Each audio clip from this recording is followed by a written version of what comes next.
So good to see all of you here on a snowy day. And as with all things, I want to start by giving some thanks. First to Al Griggs, whose idea it was to get everyone together as soon as we could after the Governor's Awards, which, as you all know, we did virtually this year to honor Lee Pelton, Al Griggs, Fredericka Stevenson, and Jesse Little Doe Barrett. I'm Brian Boyles, I'm Executive Director of Mass Humanities. We have had obviously a challenging year as people, but two of the bright spots for us have been the Governor's Awards event and getting to know these awardees, and also the Bridge Street Friends, which is the group that is hosting today's event. This is a group of former board members and supporters who, particularly since the pandemic began, have really rallied to think about new ways for us to reach audiences, really new ways for them to be thought partners with us as we run into this very, very difficult and unprecedented territory. And I think, interestingly, how to use the online medium to connect people during this time. And it's been great to see everyone. It's been really great for me, I think, to get to know many of the people who have made Mass Humanities a great organization for quite a long time. So I want to get to the conversation as soon as possible. I would give just a brief update on the year end in Mass Humanities, because we do have some good things in store for 2021. And hopefully I, like you, am looking ahead with a sense of hope and a feeling that both as an organization, but as a Commonwealth, we do have a brighter time ahead in the coming year. The Governor's Awards event was a great success for us in lots of ways, and thanks to many of you, our fundraising was a great success. And so we really closed out the year in a position of relative strength. We were grateful to find out last week that our funding through Mass Cultural Council was also kept level when Governor Baker signed the budget. That was a great relief to us, and we have hope that the federal level, when we look at our funding for the National Endowment for Humanities, we'll also see that despite all the things that people are facing, I think a faith in humanities and the cultural sector is shining through right now, and we're all going to need that as we weather the next few months. We have been working hard on a strategic plan, and that plan process began before the pandemic, and we've stuck with it, and we hope to complete that in late March. And what I can tell you now is that things are really emerging around civic engagement, which I know is a big topic for us today. I think is on the minds of a lot of people, and has certainly been in the work that Mass Humanities has done for 45 years. But I think importantly right now, we're seeing more and more how storytelling, how bringing people together around dialogue and thinking about how we really reinvest in this democracy is a place where we can grow and support many more communities throughout Massachusetts. We do also have our affiliates around the country in the other state humanities councils, and at the end of the Governor's Awards, we let you all know about the new project we're doing with the Mississippi Humanities Council. The second installment in that event is on January 14th. We'll be bringing together veterans of Freedom Summer, people who worked in Mississippi in that year who came down from Massachusetts, as well as people who were born and raised in Mississippi, looking at that history, what the different perspectives are on it, both from the Mississippi and Massachusetts side, but also how people look back today and think about what it meant and what it continues to mean to us. It's been interesting working with the people in Mississippi because they obviously have a different perspective on some of this history. What's really important to us is bringing these audiences together. So the way that we've structured those events, you know, we all go into breakout rooms where we talk with people from Massachusetts and Mississippi and get to know both our response to the things that are discussed with the speakers that are brought to the event, but also just how things are going in these places. And when I think about civic engagement, I do think it's that bridge building that we really, really want to focus on. And again, the online medium has given us this opportunity to do that. Many of you heard about our Clemente course in the humanities, and we recently received funding from the Mellon Foundation to do special courses starting in January with graduates of our Clemente course in 6 cities. So they're going to be participating in a project called This Is Your Democracy. And it will really be a study of what civic engagement has meant in America, really since the founding, but a lot of civil rights history will be discussed there, and they'll also be writing about their own engagement as voters and participants in our democracy. It revolves at the beginning around John Lewis, but there's also quite a bit around this quote from Thurgood Marshall, which I thought was apt for the people that are here today and just thinking about what we want to do in 2021. Marshall wrote, "Where you see wrong or inequality or injustice, speak out, because this is your country. This is your democracy. Make it, protect it, pass it on.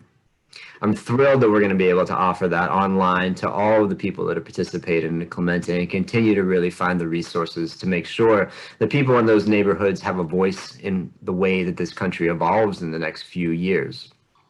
That's Mass Humanities at the end of 2020, and I think hopefully looking forward to 2021. I want to welcome Al Griggs, Fredericka Stevenson, and Lee Pelton, and again say how thankful I am to you all to giving us this time here at the end of your years to revisit the honoring of the Governor's Awards. So we talked a little bit beforehand around focusing this conversation on civic engagement. And I think particularly with the pandemic, many of us are concerned for the people who are just graduated from high school or just graduated from college. And certainly our honorees have a lot of experience in education, but thinking about what a person right now is facing, what their prospects are, and what their participation in democracy looks like, hopefully coming out of a pandemic. But with the education prospects and the division that we face, it made sense to me to start today's conversation with three people who we want to get to know better, to ask each of them, what did it look like when you were 18, 19, or 20 years old? When you were setting off into the world and thinking about civic engagement as being maybe now something that is certainly part of your life. But for me, it's always important to turn back and say, well, what did it look like in a moment that probably was pivotal to you and may not have seemed like it at that time, but that stage right there, thinking about the guidance and advice we want to give to people who are in the position right now. I'm very interested in hearing what Freddie and Lee and Al experienced. So if you don't mind, Freddie, I would start with you and just ask, when you think back of who you were in Jamaica Plain as an 18, 19-year-old woman, what was your perspective? What was your world? And how did you see your place in society? It's an interesting way of looking at life is back then. My story, I think, literally is fairly typical. When I was in college, I began to realize that there was tragedy for, frankly, friends, people, women that I knew who found themselves expecting a child.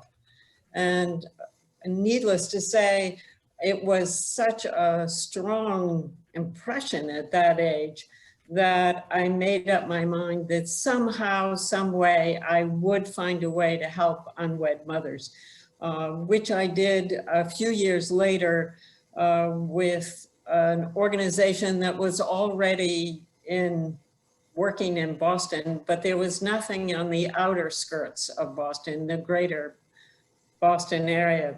So that is when I became involved in that particular issue. Ironically, here I am at this point, and Howard and I have been working with a program called Upstream. And Upstream, it's Upstream USA. It's extraordinary what it has accomplished in a very short time. And something that all of you should just be aware of, just to know it exists. And it's supplying birth control, long-lasting birth control for women across the board, across the country in a number of different states. And then from there, as life went on, I began to realize when I look back on it, I'm the kind of person that I look at something and think it's important and try to do something about it in a practical way. So I would say that more than anything, I've learned how hard it is to create change, even when people in power agree that the problem needs solving. So I'll pass on from there. Thank you. Lee, who was Lee Pelton in Wichita at the age of 18? I probably with most of you, I would say I'm the same, but different. And so in '68, it was a turbulent time in our country, as we can all recall. In April of that year, Martin Luther King was assassinated. July of that year, Robert Kennedy was assassinated. We had the very turbulent Democratic National Convention in Chicago. And McGovern lost to Nixon in a landslide. The only state that he carried was the Commonwealth of Massachusetts, if you recall. We had a war raging in Vietnam. And we were 2 years away from the invasion in Cambodia, which really, I think, really led to us leaving that war. There were protests raging everywhere. Young people were protesting at the University of Paris, and University of Mexico. Here in Harvard, in '68, there were protests and young people all around the country. I grew up in Kansas, which is a place that probably very few of you have ever been to. And if you have been there, you probably try to get to it as soon as possible. So I lived in the Midwest. I didn't live in the urban centers, but I was profoundly impacted by my times, which were times of change and transformation. And I think more than anything else in '68, there was a sense that young people, not only in this country, but really globally, could make a real difference. And we were, committed to a variety of important causes. I think Vietnam was at the top.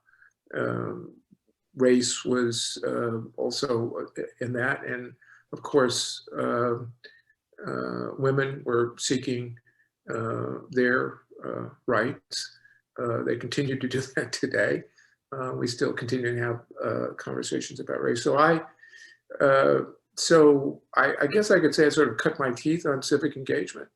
And it's really part and parcel of who I am and what I hope to be.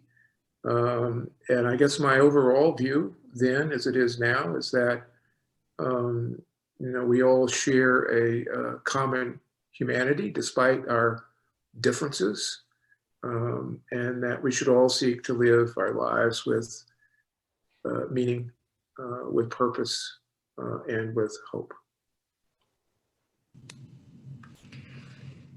How did the study of poetry intersect with that viewpoint?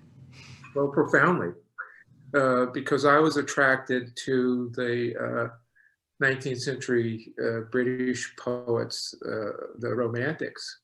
And again, that whole era was a time of upheaval.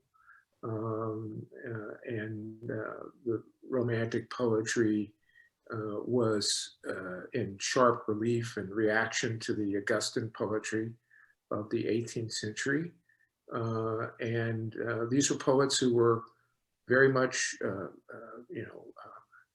caught up in the French Revolution. And so you'll have someone like William Wordsworth saying in his long prose epic poem, "Bliss was it in that dawn to be alive." And I remember that today from, reading it probably for the first time in 1967, because it was a kind of rallying cry for young people and their capacity to change the world. We were idealists then in '68, and the same can be said for the young people and the literary and poetic folks in the 19th century, especially in France, were idealists and saw themselves in some way as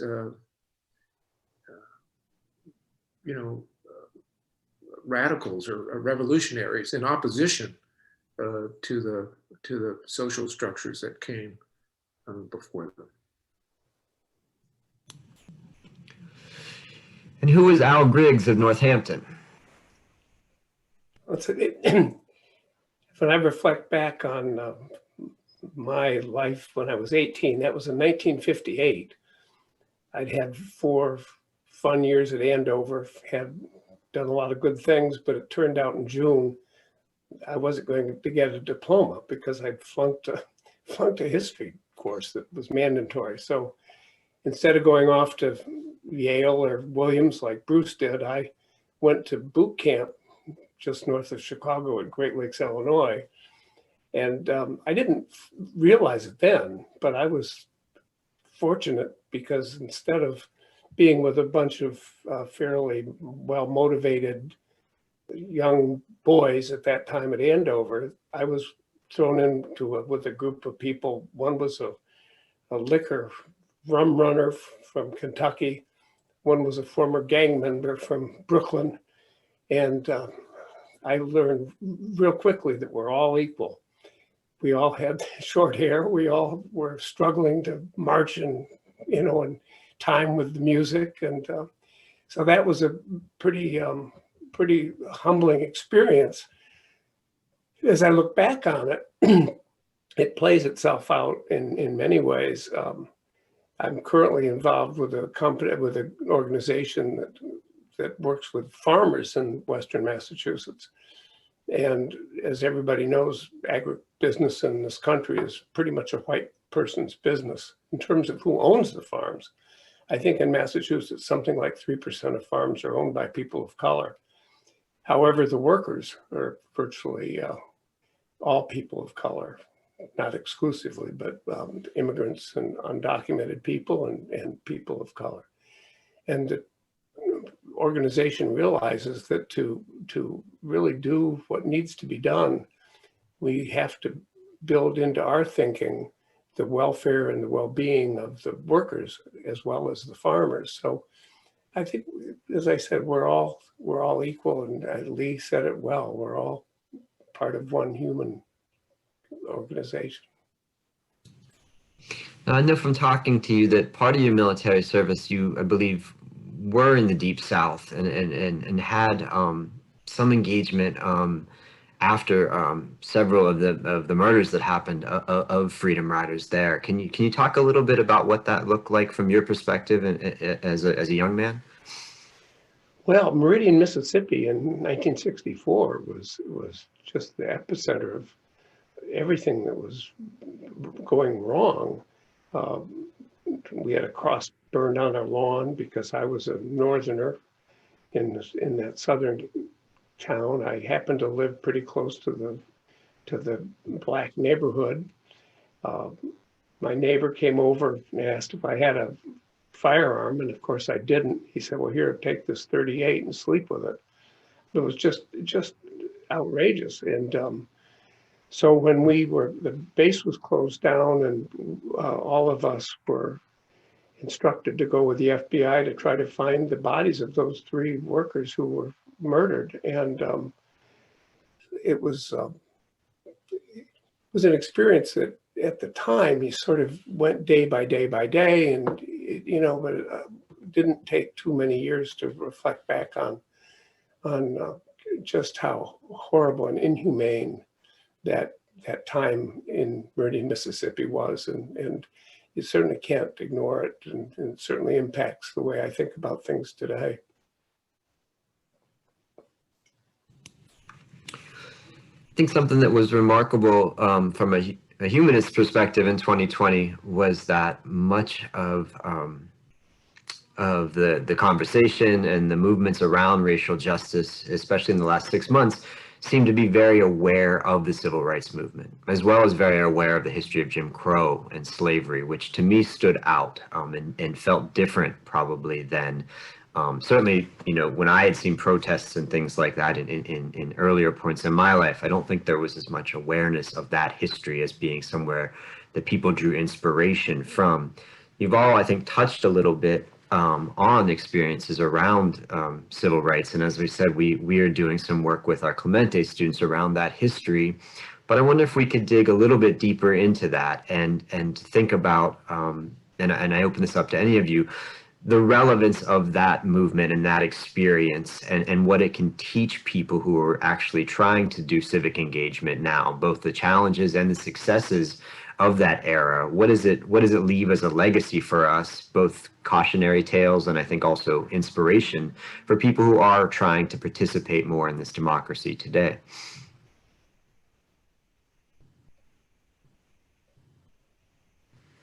You're muted. You know, that was a long time ago.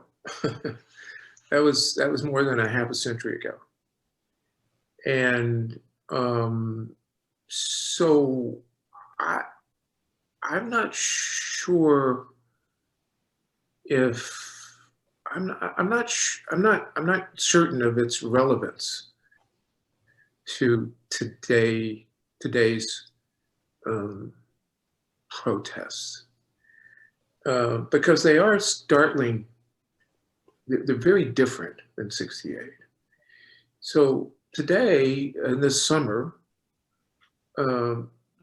these protests were led by young people, some even in high school, who through the magic of social media, some of them in Boston, that could gather together 20,000, 30,000 people overnight.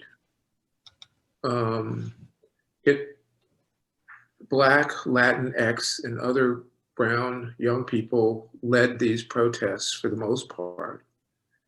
But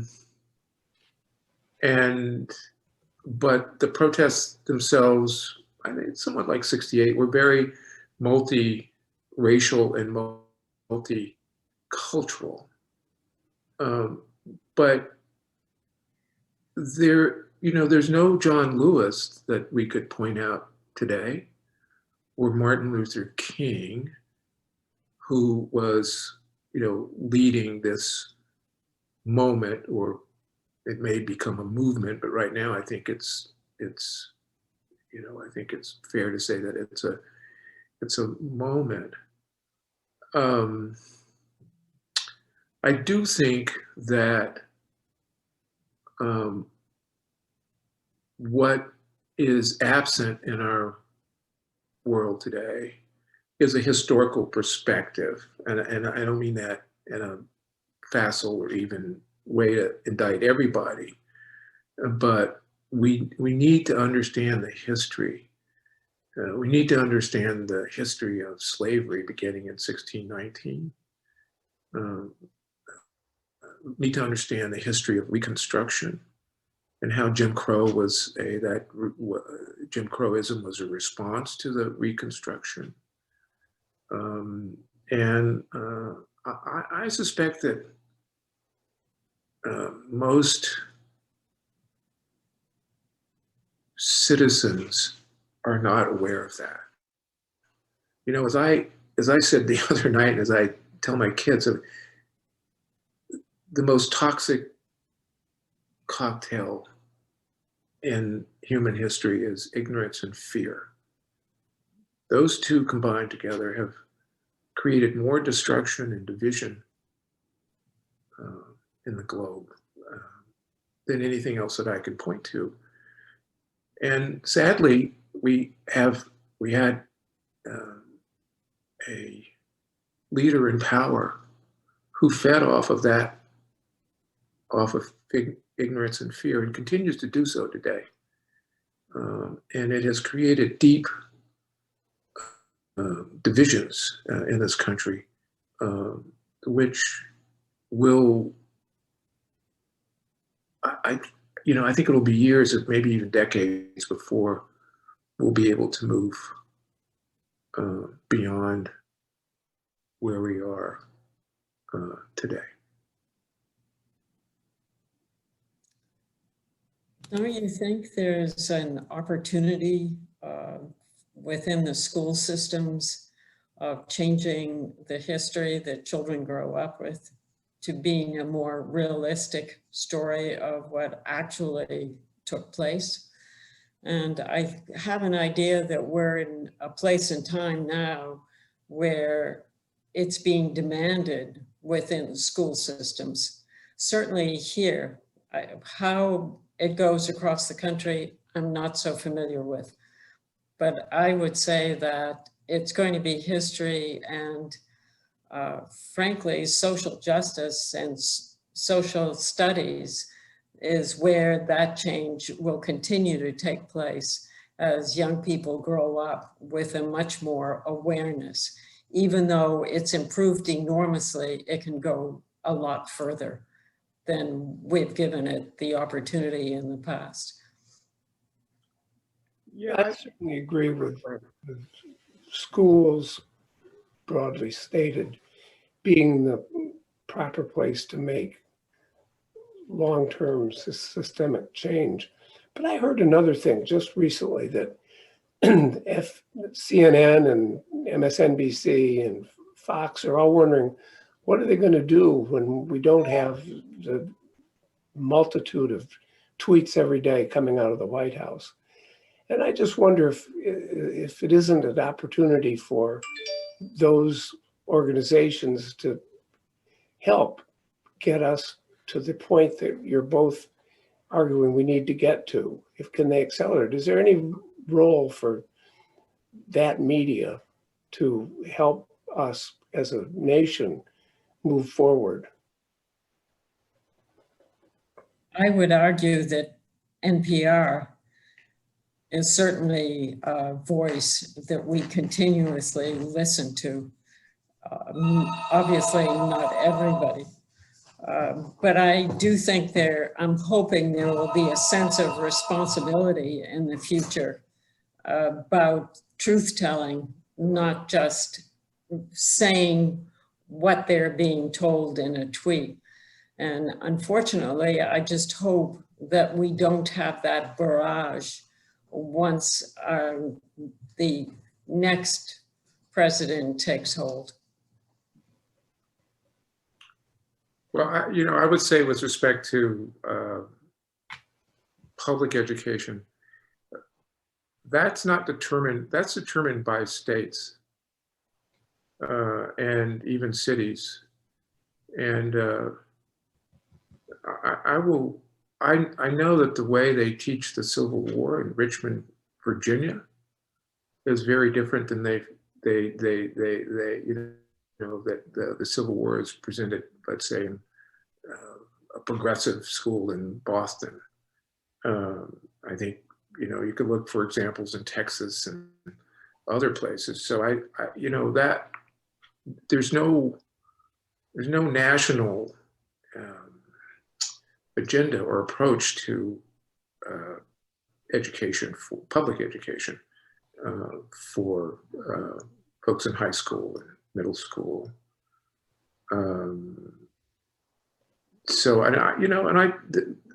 Social media does two things very well.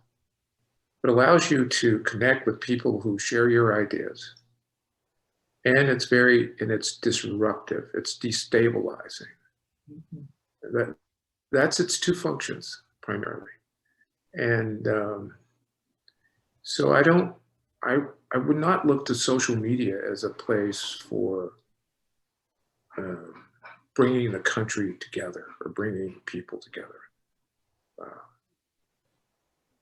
I hate to sound cynical on that, but I think we're gonna have to depend on organizations like this and other nonprofits and people of conscience and goodwill to come to the aid of our country. And I think that's where change will be found. Not only just, I guess what I'm saying, not only just political change, but not only through political action, but through social action as well.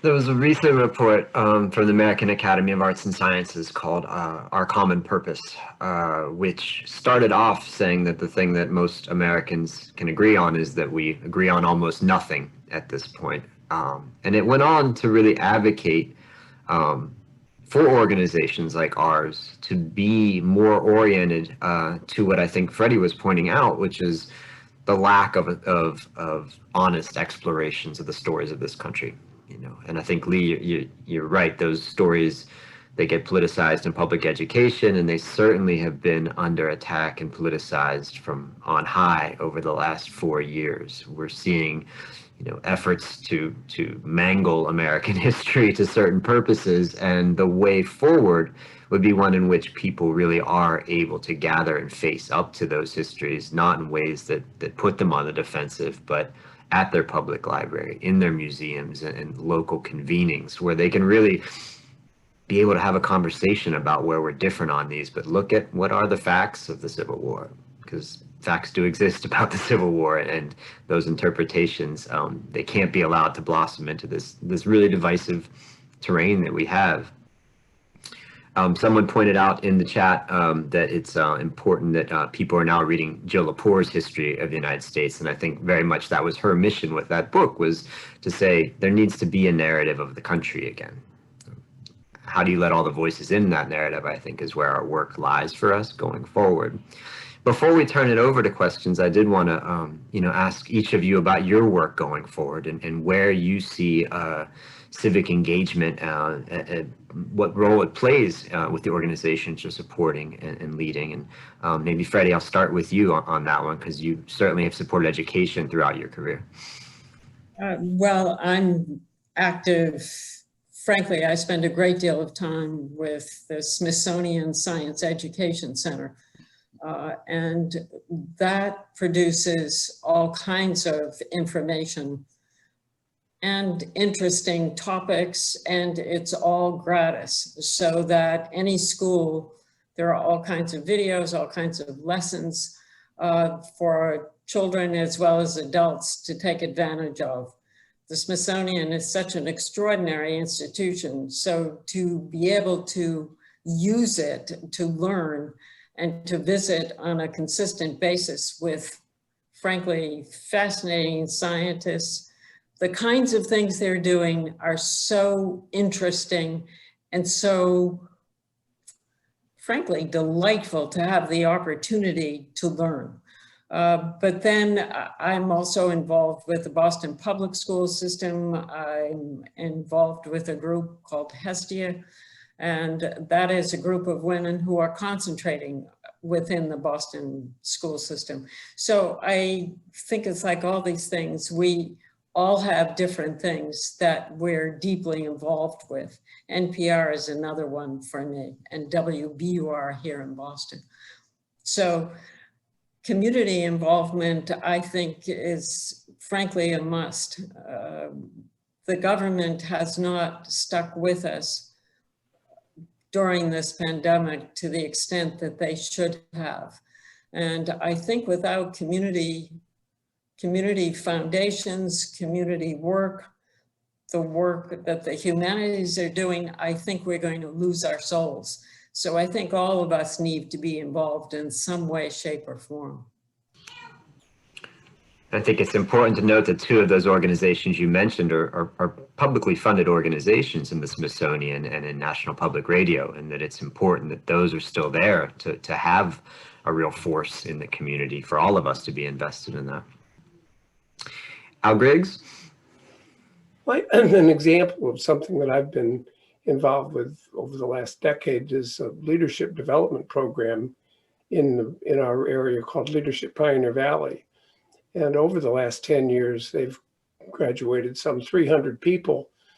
And interestingly enough, just recently, one Latina was just elected a representative, and one was just appointed a district court judge. And so the people have grown from this program in wonderful ways. The thing that makes Leadership Pioneer Valley different is that it instructs people in what really makes this whole Pioneer Valley tick.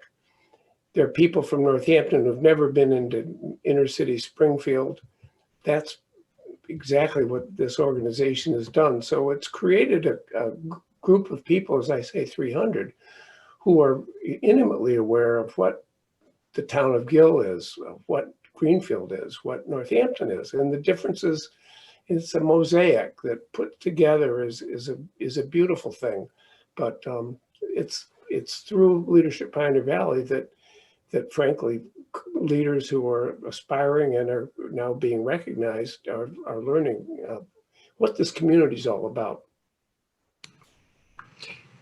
And as someone who's still fairly new to the Valley, I think that is such an important point to make, is people being able to be interconnected in this region, which is much more of a diverse region maybe than it sometimes looks externally, is a way to build up resources and a lot more wisdom town to town, because it is a vibrant, interesting place. But how does everybody get access to it? And your work on that has been, I think, really powerful. Lee, you have a new job coming up. And I would love to hear where civic engagement lies in your vision for the foundation, and what your plans are maybe for the first year. Yeah. Well, first of all, let me say I'm just grateful to be here. And, I was a director, when I was at Dartmouth, I was a director of the New Hampshire, Council, Humanities Council. And I learned, what it meant when New Hampshireites says, you can't get there from here. Because I've been to every little small town and village all over New Hampshire on behalf of the council, and libraries and community centers and church, not churches, but schools and so on. So I understand that. Talking about sort of knitting communities together, this organization does it very, very well. So the Boston Foundation is a tripartite. It's a grant maker which supports nonprofits throughout the region. We also partner with our donors, about $1.3 billion of assets, to work with these donors to increase their philanthropic impact. And we have a civic leadership function, which is as a research and convener and partner and collaborator on key issues in Boston and beyond. I think we all recognize that after the triple pandemic of COVID-19, the economic devastation and a very public exposure of racial inequities that have long plagued this country for many years, in fact, centuries, now calls upon all of us in places like the Boston Foundation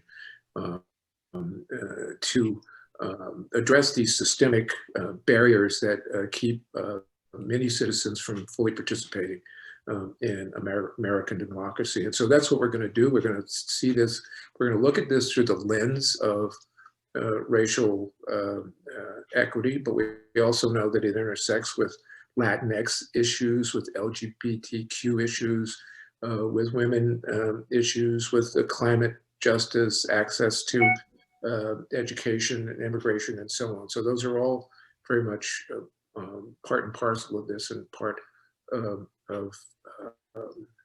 our agenda, but we'll be looking through it through this lens of equity. And it will mean, for me, really spending a lot of time in communities and neighborhoods, listening intently, trying to understand where the issues are, and how the Boston Foundation might be able to assist and, to coin a phrase, to build back better, I guess is what they say these days. Build back better is certainly something that it's good to be hearing people talk that way right now. I'm going to turn it over to some of the questions that folks are asking, and I think we have a lot of wisdom in the group here. The first one is around this earlier conversation around the fanning of fear, which I think you had made the point in, Lee. As adults, what is our responsibility to our children? How do we explain, that type of fear to our kids? And how do you think that kids of people who are sort of fear-mongering processing the involvement of their parents, who are visible and influential leaders across the country? I think it's interesting, overall to think about how kids are interpreting what adults are doing right now in a very divisive way. So just thoughts on maybe what that dynamic looks like and how we in some ways maybe disrupt that dynamic so that children aren't carrying forward some of the fear that's being fanned out there. Well, it's a daunting task, isn't it? The president-elect received more votes than any other presidential candidate, I think, in the history of this country.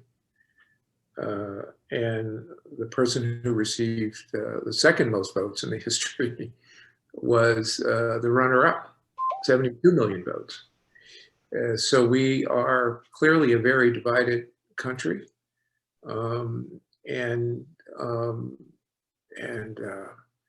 So as I said, it's, you know, it's going to be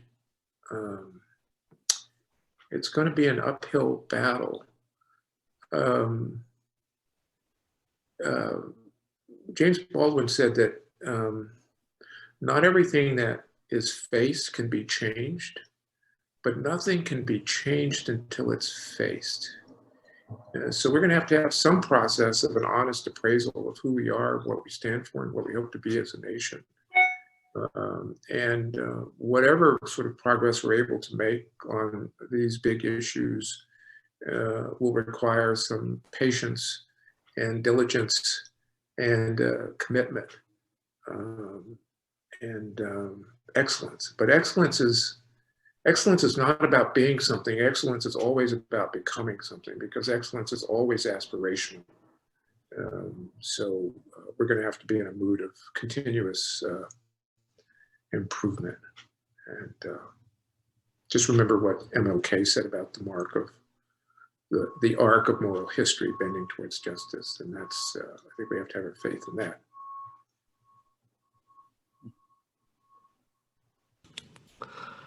Another question, when we talk about participation and more participation in our democracy, one of the challenges, especially for young people, is they're struggling in really time-consuming jobs. You know, people are under pressures economically that don't leave a lot of time for the type of volunteer work or activism that maybe can make some of this change. Thoughts on how we or how Mass Humanities could help young people achieve that mission of engaging more in the democracy, given the economic challenges that are out there?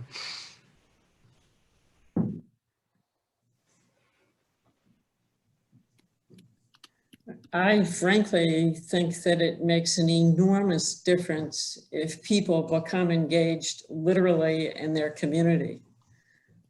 Because once one gets to know the people in their community and they have a common purpose, it makes a huge difference.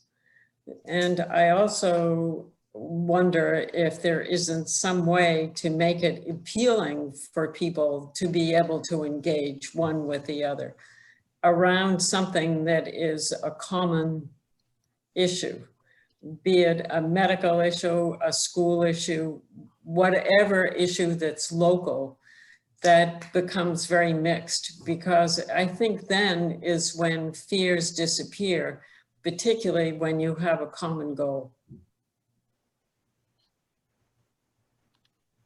The Mass Humanities is an ideal way of doing it, actually.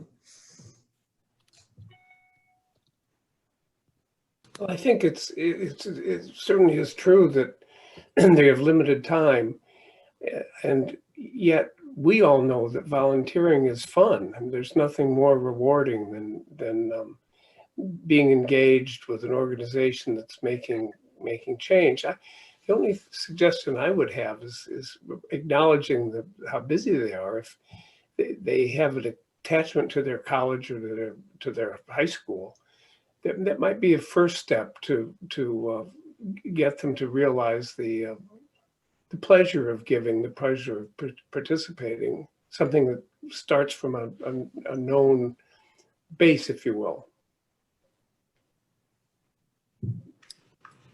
Schools are also a wonderful place for people to become involved.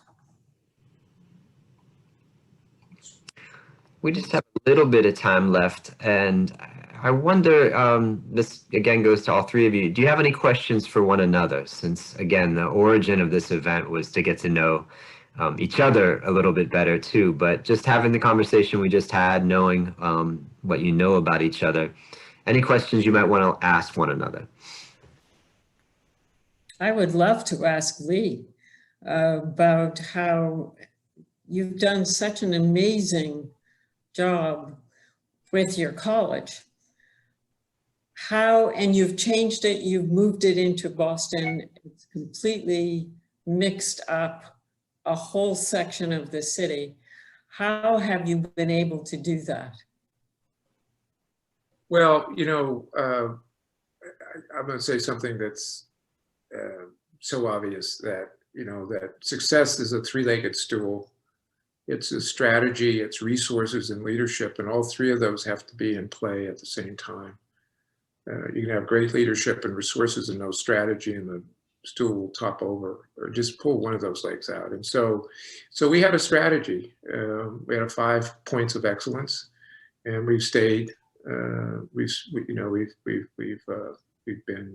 stayed with those. Those have been our guideposts.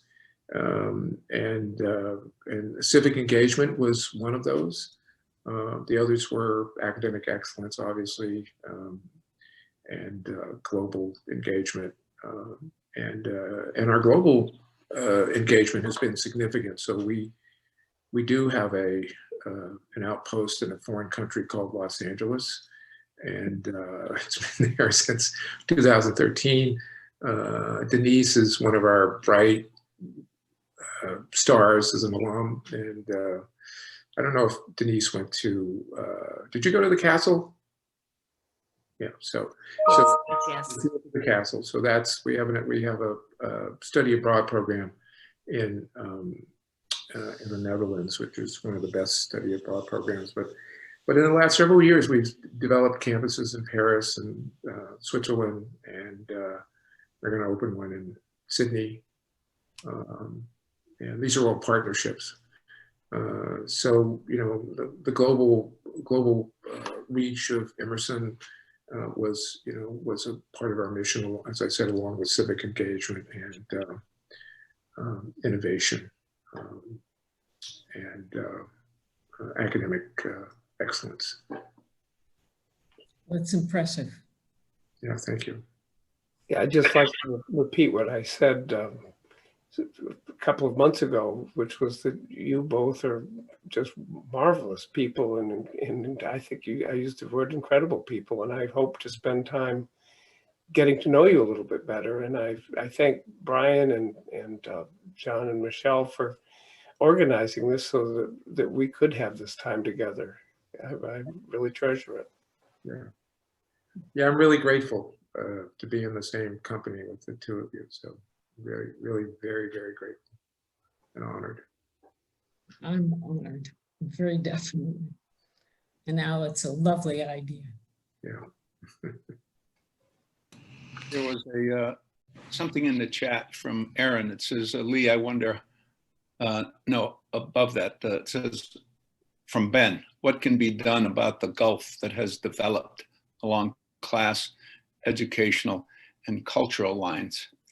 We had talked about the great divide in this country, about the turnout and the vote, and how that seems to manifest our divisions. I happen to think that the divide is one along economic lines. The growing gap, which continues to sort of gallop between wealthy and poor, is one which I think we're not going to make a lot of progress in healing this country unless we can come up with some macroeconomic policy that expands dramatically, I think, the middle class. And I think unless we start paying attention to that, we're only nibbling at the edges of how we can heal what's a huge divide in the country.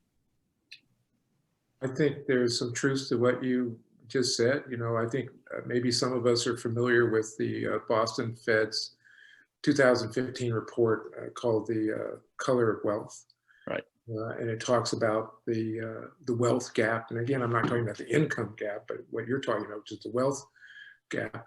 And it noted in 2015 that the white families in Boston had an average net worth of $225,000.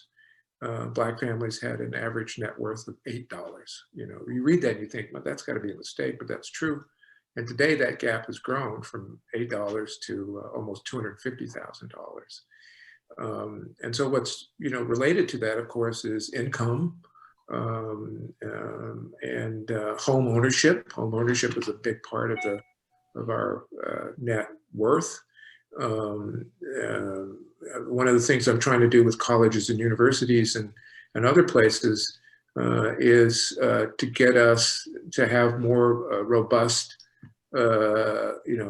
supply chain sort of procurement offices to increase the number of what's called MBEs, minority business enterprises, to increase the percentage of those in our procurement efforts.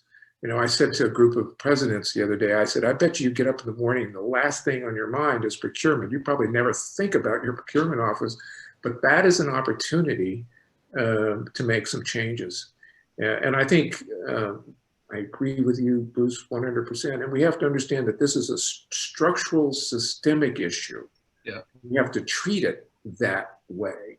How do we change the structure? How do we remove the barriers that will reduce these economic gaps? You can't talk about the education gap without talking about poverty, it seems to me, right? I mean, it's impossible to do so. So I think you're spot on. Thank you. One, I think, lighthearted question to close things out, which is, where are each of you keeping your governor's award? The actual trophy. Put you on the spot. I think mine's on my desk in my study, so it has a prominent place right there. Mine is in the living room down at our place in South Dartmouth. And mine is on a bureau just as we walk in our door. So we're reminded daily of this honor. Wonderful. Well, it's an honor to know you all know and have a good place for those trophies. We really we're really grateful to you all. You've set the bar so high, I think, for all of us when it comes to civic engagement and the humanities. And I'll be keeping you all in mind as we close out the year and look forward to 2021. This has been, always really helpful, I think, to hear the insights of people who have made great change. So thank you all so much for being with us. Thank you, Brian. Thank you all. Thank you. Thanks everybody for coming out today. If we don't see you, have a happy new year. And remember, January 14th is our next event with the Mississippi Humanities Council. So we'll be letting you guys know about that soon. Okay. Happy New Year.